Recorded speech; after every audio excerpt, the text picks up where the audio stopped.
پس جب میں اس کو درست کر لوں اور اس میں اپنی طرف سے روح پھونک دوں تو اس کے آگے سجدے میں گر پڑنا۔ چنانچہ فرشتے تو سب کے سب سجدے میں گر پڑے مگر شیطان کہ اس نے سجدہ کرنے والوں کے ساتھ ہونے سے انکار کیا۔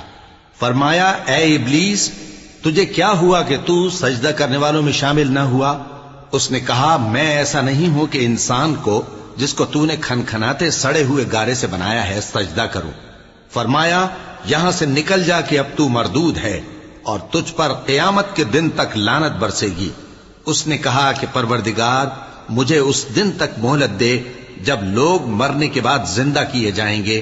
فرمایا اچھا سو تجھے مہلت دی جاتی ہے وقت مقرر یعنی قیامت کے دن تک۔ اس نے کہا کہ پروردگار جیسا تو نے مجھے بھٹکا دیا ہے میں بھی زمین میں لوگوں کے لیے گناہوں کو آراستہ کر کے دکھاؤں گا اور سب کو بہکاؤں گا۔